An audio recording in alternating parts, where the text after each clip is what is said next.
Subscribe பண்ணி bell பட்டனை press பண்ணுங்க. உங்கள் நண்பர்களுக்கு ஷேர் பண்ணுங்க. நம்முடைய வீடியோ உடனுக்குடன் வர ஆல் பட்டனை ப்ரெஸ் பண்ணுங்க. பாசிசத்தை வீழ்த்த இந்தியாவை காக்க ஸ்டாலின் அழைக்கிறேன். பொள்ளாச்சி நாடாளுமன்ற வேட்பாளர் மரியாதைக்குரிய திரு ஈஸ்வரசாமி அவர்கள் போட்டியிடுகிறார்கள். இந்த தொகுதிக்கு அவர் என்ன படிகளை செய்ய இருக்கிறார்? தலைவர் கலைஞருடைய கரத்தையும் தளபதி கரத்தையும் உயர்த்தி இந்தியா கூட்டணிக்கு பெருமை சேர்க்கிற விதத்திலே அவரிடத்திலே இந்த தொகுதியின் நிலவரம் பற்றி கலந்தாலோசிப்பதற்காக இங்கே வருகை தந்திருக்கிறோம். அன்பார்ந்த அண்ணன் ஈஸ்வரசாமி அவர்களே வணக்கம். உங்க தொகுதி நிலவர கருத்துக்களை பதிவு செய்யுங்கள். அனைவருக்கும் வணக்கம். கடந்த வாரம் நமது நாடாளுமன்றத்தினுடைய தேர்தலில் இந்தியா கூட்டணியுடைய வேட்பாளர்கள் திராவிட முன்னேற்ற கழகத்தின் சார்பாக போட்டியிடுகின்ற 21 நாடாளுமன்ற தொகுதியிலே வேட்பாளராக கழகத் தலைவரால் அறிவிக்கப்பட்டது. அதில் பொள்ளாச்சி நாடாளுமன்ற தொகுதியிலே உதயசூரியன் சின்னத்திலே போட்டியிடுவதற்கான வாய்ப்பை மாண்புமிகு கழகத் தலைவரான தளபதியார் அவர்கள் ஒரு எளிய தொண்டனாகிய ஒன்றிய கழகத்தினுடைய செயலாளராக பணியாற்றிய எனக்கு அந்த வாய்ப்பை வழங்கியிருக்கின்றார். அதற்காக நான் முதலில் தலைவர் அவர்களுக்கும் மாண்புமிகு சின்னவர் அவர்களுக்கும் நான் எனது நன்றியினை தெரிவித்துக் கொள்கின்றேன். அதனைத் தொடர்ந்து நமது தொண்டாமுத்தூர், கிணத்துக்கடவு, பொள்ளாச்சி, வால்பாறை, உடுமலைப்பேட்டை, மடத்துக்குளம் ஆகிய 6 சட்டமன்ற தொகுதிகளை உள்ளடக்கிய நாடாளுமன்ற தொகுதியிலே கழகத்தினுடைய நிர்வாகிகளும் கூட்டணி கட்சியினுடைய தலைவரெல்லாம் சந்தித்து வேட்பாளருடைய அறிமுக கூட்டமாகவும் செயல் வீரர் கூட்டமாகவும் நடத்தி முடிக்கப்பட்டு பின்பு தேர்தல் பரப்புரை நிகழ்ச்சியாக வால்பாறையிலே துவங்கி பின்பு பொள்ளாச்சி சட்டமன்ற தொகுதியிலே நேற்றைய தினம் நடத்தி முடிக்கப்பட்டு இன்றைய தினம் கிணத்துக்கடவு சட்டமன்ற தொகுதிக்கு உட்பட்ட கிணத்துக்கடவு மேற்கு ஒன்றிய பகுதியிலே பரப்புரையான நிகழ்ச்சியானது செய்து வருகின்றோம். 3 தினங்களாக செல்லும் இடமெல்லாம் பெண்களிடத்திலும் பொதுமக்களிடத்திலும் மிகப்பெரிய ஒரு எழுச்சி. கடந்த 3 ஆண்டு காலமாக மாண்புமிகு தமிழ்நாட்டினுடைய முதலமைச்சர் தளபதியார் அவர்கள் செய்திருக்கக்கூடிய சாதனைகள் ஏராளம். முத்தமிழர் டாக்டர் கலைஞர் ஐயா அவர்களுடைய வழியிலே அவருடைய வழித்தோன்றலாக சமூக நீதியை காத்து பொதுமக்கள் அத்தனை பேருக்கும் சாதி, மதம், இனம், மொழி கடந்து செய்திருக்கக்கூடிய சாதனைகளை எல்லாம் மக்கள் போற்றுகின்ற விதமாக வேட்பாளர்கள் நாங்கள் செல்லும் இடங்களெல்லாம் வரவேற்பு அளித்து வருகின்றார்கள். இதை பார்க்கும்போது ஒரு 30 ஆண்டுகளுக்கு முன்பாக 96ஆம் ஆண்டு சட்டமன்ற தேர்தல் நடைபெற்ற போது அனைத்து தொகுதிகளிலும் திராவிட முன்னேற்ற கழகம் வெற்றி பெற்றதை போன்று ஒரு எழுச்சி காணப்படுகிறது. கடந்த முறை 2019 நடைபெற்ற நாடாளுமன்ற தேர்தலில் ஒரு நாடாளுமன்ற தொகுதி குறைவாக வெற்றி பெற்றோம். 38 நாடாளுமன்ற தொகுதி தான் வெற்றி பெற்றோம். புதுச்சேரியோடு சேர்த்து 39 நாடாளுமன்றத்தில் வெற்றி பெற்றோம். ஆனால் இந்த முறை இந்தியா கூட்டணியானது புதுச்சேரி உட்பட அனைத்து நாடாளுமன்ற தொகுதியிலும் 40க்கு 40 என்கின்ற வகையில் வெற்றி பெறுவோம். அந்த அளவுக்கு மக்களிடத்தில் மிகப்பெரிய ஒரு எழுச்சி ஏற்பட்டிருக்கிறது என்பதை தெரிவித்துக் கொள்கிறேன். கள நிலவரம் பற்றி நம்முடைய வேட்பாளர் ஈஸ்வரசாமி அவர்கள் உங்களிடத்திலே பதிவு செய்தார். பெரும்பாலும் திமுக எந்த தேர்தல் அறிக்கையை சொன்னாலும் மக்கள் நம்புவார்கள். காரணம், திமுக ஆட்சிக்கு வந்தால் நிச்சயம் அந்த திட்டங்களை நிறைவேற்றி காட்டுவார்கள் என்ற நம்பிக்கை மக்கள் மத்தியிலே இருக்கிறது. அந்த அடிப்படையில் அண்ணன் ஈஸ்வரசாமி அவர்கள் திட்டத்தை பற்றியும் அந்த இந்தியா கூட்டணியினுடைய பெருமைகளை பற்றியும் இந்தியா கூட்டணிக்கு வலு சேர்க்கிற விதத்திலும் அவர் பல்வேறு கருத்துக்களை உங்களிடத்திலே பதிவு செய்வார். இந்திய அளவிலே ஒருமித்த கருத்துக்களை கொண்டிருக்கக்கூடிய தலைவர்கள் எல்லாம் ஒருங்கிணைத்து தமிழ்நாட்டில் இந்தியா கூட்டணி என்கிற ஒரு கூட்டணி உருவாக்கி அந்த கூட்டணிக்கு தலைமையேற்று நடத்தி கொண்டிருக்கக்கூடிய திராவிட முன்னேற்ற கழகத்துடைய ஒப்பற்ற தலைவர் மாண்புமிகு தளபதியார் அவர்கள் தேர்தல் அறிக்கையிலே சொல்லப்பட்டிருக்கக்கூடிய கருத்துக்கள் ஏராளம், திட்டங்கள் ஏராளம். அவைகளை குறிப்பிட்டு சொல்லும்படியான திட்டங்களாக இருக்கக்கூடிய திட்டங்கள் இந்தியா முழுவதும் பெண்களுக்கு மகளிர் உரிமை தொகை வழங்கப்படும் என்கின்ற ஒரு திட்டமாக அருமையான திட்டம். அடுத்ததாக கேஸ் விலையை 500 ரூபாயாக குறைக்கப்படும் என்று அறிவித்திருக்கக்கூடிய திட்டம். 4 வழிச்சாலையில் இருக்கக்கூடிய சுங்கச்சாவடிகள் அனைத்தையும் நீக்கப்படும் என்று சொல்லியிருக்கக்கூடிய திட்டங்கள். இதுபோல தேர்தல் அறிக்கை சொல்லப்பட்டிருக்கக்கூடிய திட்டங்கள் சொல்லணும்னா சொல்லிக்கொண்டே போகலாம். கழக அரசானது ஒவ்வொரு முறை தேர்தலை சந்திக்கும் போதெல்லாம் ஏராளமான திட்டங்களை தேர்தல் அறிக்கை சொல்லி இருக்கிறார்கள். தலைவர் கலைஞர் ஐயா அவர்களுக்கு சரி, செய்வதை சொல்வோம், சொல்வதை செய்வோம் என்கின்ற அடிப்படையில் பல்வேறு திட்டங்களை நிறைவேற்றி காட்டிய அரசு திராவிட முன்னேற்ற கழக அரசு. 2006ஆம் ஆண்டு தேர்தல் அறிக்கை சொன்னபோது வண்ண தொலைக்காட்சி பெட்டி வழங்கப்படும் என்று அறிவித்தார்கள். அது எல்லா தலைவர்களுமே அந்த மாதிரி வழங்க முடியாது என்று தெரிவித்த கருத்திற்கு வெற்றி பெற்ற பின்பு அதை நிறைவேற்றி காட்டினார்கள். அதே போல விவசாயிகளுக்கு 7000 கோடி ரூபாய் விவசாய கடனை தள்ளுபடி செய்யப்படும் என்று தேர்தல் அறிக்கையில் தெரிவித்தார்கள். அது முடியவே முடியாது என்ற சொன்ன தலைவர் எல்லாம் வியக்கின்ற வண்ணம் அரசு பொறுப்பேற்றவுடன் முதல் கையெழுத்தாக அந்த விவசாய கடன் தள்ளுபடி என்கின்ற அறிவிப்பை வெளியிட்டு விவசாயிட வாழ்வில் ஒளியேற்றிய தலைவர் கலைஞர் அவர்கள். அவருடைய வழித்தோன்றலாக இருக்கக்கூடிய மாண்புமிகு தளபதியார் அவர்கள் 2021ஆம் ஆண்டு தேர்தல் அறிக்கையை சொல்லப்பட்ட திட்டங்கள் மகளிர் உரிமை தொகை வழங்கும் என்கின்ற ஒரு திட்டம், அந்த திட்டத்தை முழுமையாக செயல்படுத்தி இருக்கின்றார்.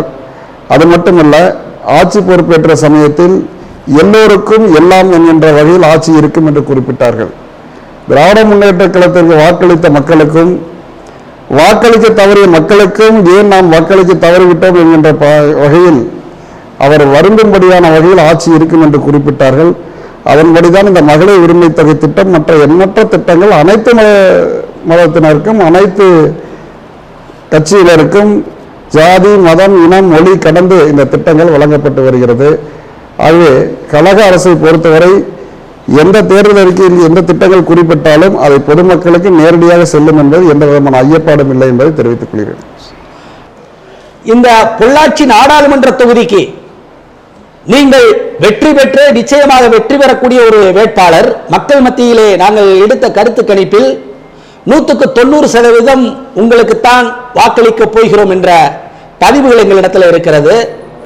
இருந்தாலும் கூட இந்த தொகுதி மக்களுக்கு நீங்கள் வெற்றி பெற்றால் என்ன செய்ய இருக்கிறீர்கள் என்பதை தொகுதி மக்களுக்கு விளக்கிட அன்புடன் வேண்டுகிறேன். பொள்ளாச்சி நாடாளுமன்ற தொகுதியை பொறுத்தவரை ஒரு பறந்து விரிந்து விவசாயத்தை பெரும்பான்மையான தொழிலாக கொண்டிருக்கக்கூடிய ஒரு தொகுதி. ஆகவே இந்த தொகுதியில் இருக்கக்கூடிய அனைத்து சட்டமன்ற தொகுதிகளிலும் விவசாயம் செய்து வருகின்றார்கள். அதில் குறிப்பாக தென்னை வளர்ப்பதிலே முதன்மையான இந்திய அளவிலே உலக அளவிலே தென்னை இளநீர் என்று சொன்னால் அது பொள்ளாச்சிக்கு புகழ்பெற்ற நகரமாகும். அந்த தென்னை இளநீரை பாதுகாப்பதற்காக விவசாயிகளுக்கு கழக அரசு அறிவித்திருக்கக்கூடிய வாடல் நோயை காப்பதற்காக அறிவித்திருக்கக்கூடிய திட்டங்களை முதலில் நான் செயல்படுத்துவேன். அதன் மூலமாக விவசாயிகளுடைய அந்த தென்னல் வாடல் நோயை காப்பாற்றி அதிக உற்பத்தியை பெருக்கி அவர்களுக்கு கொப்பரை கொள்முதலுடைய விலையை உயர்த்தி அரசிடமிருந்து அதிகப்படியான விலையை பெற்றுக் கொடுவதற்குண்டான நடவடிக்கை எடுக்கப்படும். அதே நேரத்தில் தேங்காய் எண்ணெயை ரேஷன் கடை மூலமாக பொதுமக்களுக்கு விநியோகம் செய்து விவசாயிகளுக்கும் அதிக விலை கிடைப்பதற்கும் பொதுமக்களுக்கும் அந்த தேங்காய் எண்ணெய் கிடைப்பதற்குண்டான முயற்சியை செய்து கொடுக்கப்படும். இரண்டாவதாக வால்பாறை சட்டமன்ற தொகுதியிலே தேயிலை தோட்ட தொழிலாளர்களுக்கு தேவையான அடிப்படை வசதி செய்து கொடுப்பதோடு ஆனைமலை மாசாணியம்மன் திருக்கோயில் அமைந்திருக்கக்கூடிய பகுதியில் இந்து சமய அறநிலைத்துறையின் மூலமாக ஒரு கல்லூரி ஒன்று அமைக்கலாம் என்று பொதுமக்கள் வைத்த கோரிக்கையின் அடிப்படையில் ஒரு திட்டமிட்டு இருக்கின்றோம்.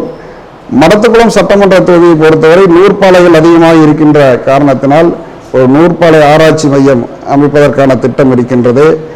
கிணத்துக்கடவு சட்டமன்ற தொகுதியை பொறுத்தவரை இங்கே விவசாயம் தக்காளி மிளகாய் போன்ற விவசாய பொருட்கள் விளைவிக்க இருக்கின்ற காரணத்தினால் ஒரு குளிர்பதன கிடங்கு அமைத்து விவசாயிகள் அவருடைய விளைபொருட்களை அந்த கிடங்கிலே வைத்து விலையேற்றம் வரும்போது அதை விற்பனை செய்வதற்குண்டான திட்டங்களை வைத்திருக்கின்றோம்.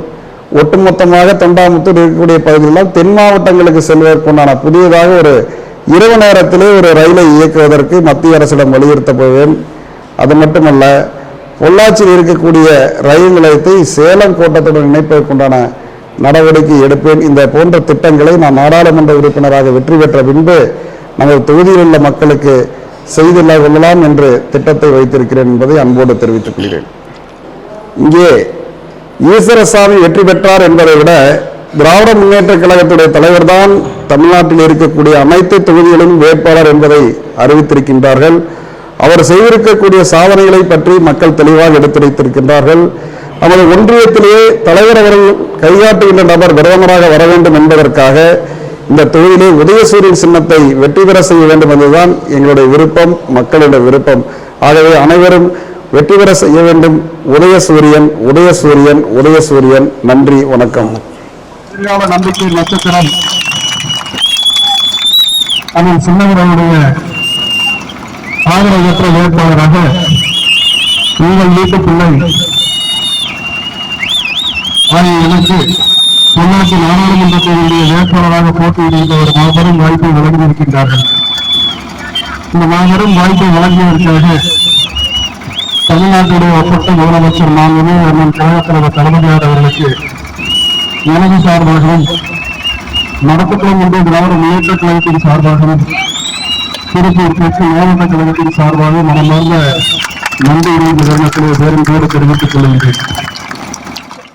பொள்ளாச்சி தொகுதியிலே 6 சட்டமன்ற தொகுதிகளை உள்ளடக்கிய தொகுதியாக இருக்கிறது.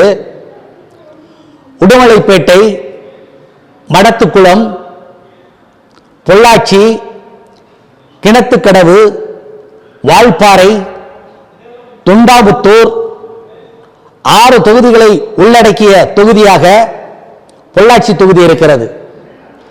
இந்த தொகுதி பறந்து விரிந்த பெரிய தொகுதியாக இருக்கிற காரணத்தினால் 3 பொறுப்பு அமைச்சர்கள் இந்த தொகுதியிலே களமிறங்கி செயல்பட்டுக் கொண்டிருக்கிறார்கள்.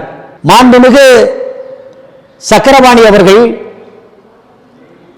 மாண்புமிகு சுவாமிநாதன் அவர்கள், மாண்புமிகு கயல்விழி செல்வராஜ் அவர்கள் போன்ற 3 அமைச்சர்களும் களத்தில் இறங்கி இந்தியா கூட்டணியை வெற்றியடைய செய்வதற்காக களமிறங்கி போராடி கொண்டிருக்கிறார்கள்.